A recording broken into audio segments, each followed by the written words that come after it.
EVM में गड़बड़ हुई तो डंडा और झंडा तैयार।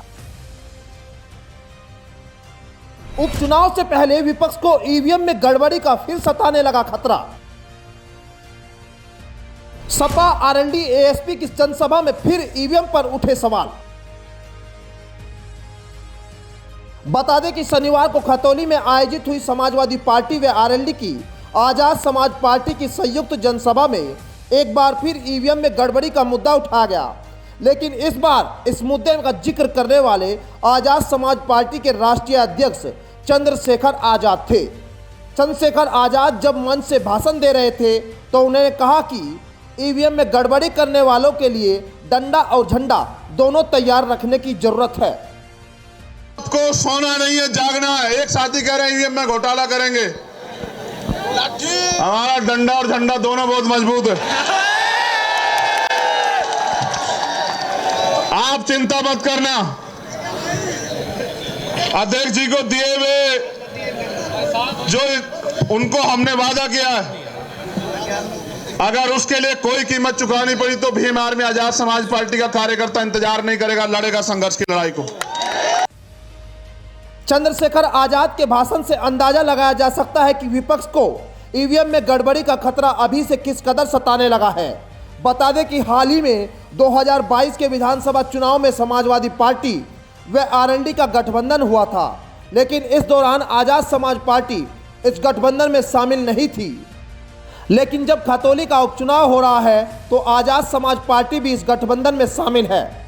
भले ही इस सीट पर 2017 में भाजपा ने जीत दर्ज की हो और दूसरी बार 2022 में भी भाजपा ने जीत के रिकॉर्ड को दोहराया है, लेकिन इस बार विपक्ष को लगता है कि वह खतौली सीट पर अपना कब्जा कर 2024 के चुनाव के लिए माहौल तैयार करेंगे। सिर्फ वोट हासिल करने के लिए या जीत अपनी पक्की करने के लिए हमने गठबंधन नहीं किया है। ये एक उभरते भारत की नई तस्वीर और नए लीडरशिप की तस्वीर है। एक नया सामाजिक समीकरण है जिसके बल पर खतौली से चलकर दिल्ली का समीकरण हम बिगाड़ देंगे। जो लोग दमनकारी नीति को अपना रहे हैं और वहां से लेके फिर अगली बार उत्तर प्रदेश की गद्दी को भी हिलाने वाला यही समीकरण है जो तीनों पार्टी का समीकरण हमने बनाया है। एक तरफ जयंत चौधरी इस गठबंधन के जरिए दिल्ली तक जाने की बात कर रहे हैं, दूसरी तरफ आजाद समाज पार्टी के अध्यक्ष चंद्रशेखर आजाद अपने जन्मदिन का तोहफा खतौली के लोगों से मांगकर अपनी जीत पक्की करना चाहते हैं, क्योंकि चंद्रशेखर जानते हैं इस गठबंधन में खुद की ताकत दिखाने का उनके सामने एक अच्छा मौका है, क्योंकि 2022 के विधानसभा चुनाव में अखिलेश यादव के साथ गठबंधन करने गए चंद्रशेखर आजाद सम्मानजनक सीट न मिलने से गठबंधन से दूर रह गए थे। लेकिन इस बार खतौली सीट पर अगर जीत पक्की करने में विपक्ष कामयाब होता है तो चंद्रशेखर आजाद आने वाले लोकसभा चुनाव में भी खुद के लिए गठबंधन में अधिक सीट की मांग करने की स्थिति में होंगे। आप टिके रहना और घबराना मत। बुलडोजर इनका धर्म और जाति मजहब देख के चलता है। इनका बुलडोजर गरीबों पर चलता है, इनका बुलडोजर मजलूमों पर चलता है। मैं अपने और भाइयों से भी कह रहा हूं कि मैं 5 तारीख में डट के यही रहूंगा मुजफ्फरनगर में। सरकार अगर गुंडागर्दी करेगी तो उनकी लाठियां खाने के लिए, गोलियां खाने के लिए हम लोग यहीं रहेंगे मुजफ्फरनगर में। ये मात्र खतौली का चुनाव नहीं, हमारे सम्मान का चुनाव है। आइए आपको खतौली विधानसभा सीट का जातीय आंकड़ा समझाते हैं जिस पर राजनीतिक दलों की नजरें हैं।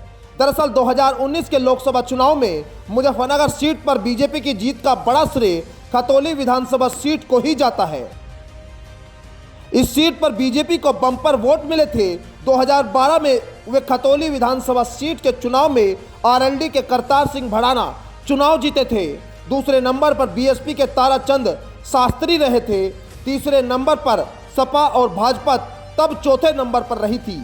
खतौली विधानसभा क्षेत्र में कुल वोटर्स 3,12,531 है। इनमें से 1,70,000 के करीब पुरुष और 1,45,468 महिला वोटर्स हैं। कुल वोटरों में लगभग 77,000 मुस्लिम, 57,000 दलित, 27,000 सैनी, 19,000 पाल, और 17,000 कश्यप वोटर है। इसके अलावा यहां पर गुजर, जाट, ठाकुर, वैश्य वोट बैंक भी मजबूत है। विपक्षी गठबंधन इसी जातीय आंकड़े को अपने पाले में करना चाहता है, लेकिन प्रचार के लिए भले ही विपक्ष ने अपनी पूरी ताकत झोंक दी हो, लेकिन फिर भी विपक्ष को सबसे बड़ा खतरा आज भी ईवीएम में गड़बड़ी का जरूर सता रहा है। Bureau report, news 80 desk.